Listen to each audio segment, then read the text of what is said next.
ঘাটতি আমরা দেখি, 5ই আগস্টের কথা সবাই স্মরণে রাখবেন। গত 17 বছর আমার বিরুদ্ধে 10টা মামলা হয়েছে, ডিজিটাল নিরাপত্তা আইনে মামলা হয়েছে, আমার 28 অক্টোবরের পর খুনের মামলাও হয়েছে। প্রত্যেকে যার যার জায়গা থেকে নিরপেক্ষভাবে একটা ভোটের পরিবেশ তৈরি করবে, যেই পরিবেশে যে কোনো দলের প্রার্থী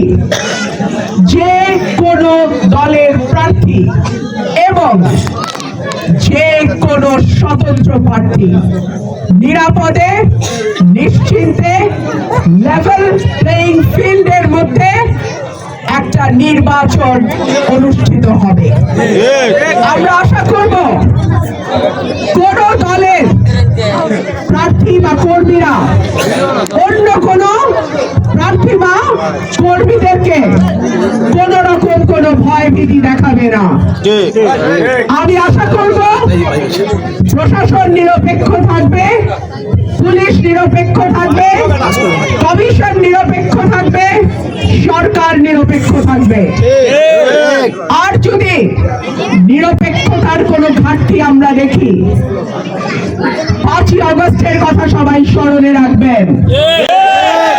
সারা বাংলাদেশে যেই 5ই আগস্ট হয়েছিল সেটা যে কোনো আসরেই কিন্তু হইতে পারে। প্রশাসনকে অনুরোধ করব,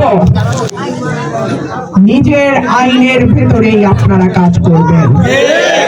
প্রশাসনকে অনুরোধ করব, কোন প্রার্থীকে ডান চোখে আর কোন প্রার্থীকে বাম চোখে দেখবেন না। প্রশাসনকে অনুরোধ করব, বিনীতভাবে অনুরোধ করব, আইন সকলের জন্য সমান, আইনের প্রয়োগও যেন সবার ক্ষেত্রে সমান হয়। আমার প্রিয় ভাই ও বোনেরা, আপনারা দেখেছেন 17 বছর আমি মানুষের অধিকারের জন্য, ভোটের অধিকারের জন্য, মানুষের বাক স্বাধীনতার জন্য, মানুষের বৈষম্য কমিয়ে আনার জন্য, দুর্নীতি বন্ধের জন্য, লুটপাট বন্ধের জন্য সংগ্রাম করেছি। আপনারা দেখেছেন। সুতরাং এই মামলা মাথায় নিয়েই সংসদে দাঁড়িয়ে আমি কথা বলেছি। এই মামলা মাথায় নিয়েই টেলিভিশনের টক শোতে আপনারা আমাকে সরকারের বিরুদ্ধে কথা বলতে শুনেছেন। এই মামলা মাথায় নিয়ে আমার বাড়ি ভাঙচুর হয়েছে, আপনারা দেখেছেন। যখন ছাত্র জনতার আন্দোলন ভীষণ রকম ভাবে সরকার চাইছে দমন করতে, 2024 সালের অগাস্ট মাস 1 তারিখ, 2 তারিখ, 3 তারিখ, 4 তারিখ, 5 তারিখ আমি কোথায় ছিলাম? আমি রাজপথে ছিলাম।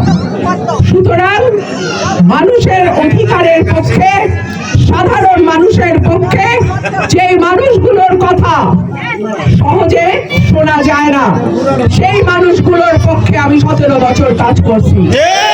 বাকি জীবনও যদি আমার তাদের সঙ্গে থেকে তাদের পক্ষে লড়াই করে কাজ করতে হয়, আমি তাদের পক্ষে লড়াই করতে প্রস্তুত।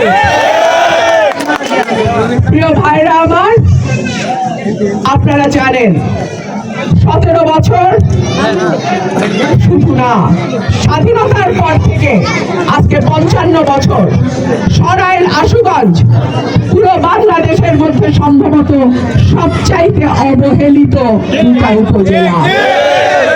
রাস্তাঘাট বলেন, ব্রিজ বলেন, কালভার্ট বলেন, একটা ঈদগাহ ময়দান বলেন, কিংবা খেলার মাঠ বলেন, উৎসাহ নাই। এই অবস্থা তো হওয়ার কথা ছিল না। এমনকি 2018 সালেও তো আপনারা মার্কা দেখেই ভোটটা দিছিলেন এবং জান প্রাণ বাজি রাখা মার্কার প্রার্থীকে বিজয়ী করে আনছিলেন। কিন্তু কাজ কেন হয় নাই? মার্কা সরকারে থাকলেও কাজ হয় না, মার্কা বিরোধী দলে থাকলেও কাজ হয় না। তাহলে সমস্যাটা কোথায়?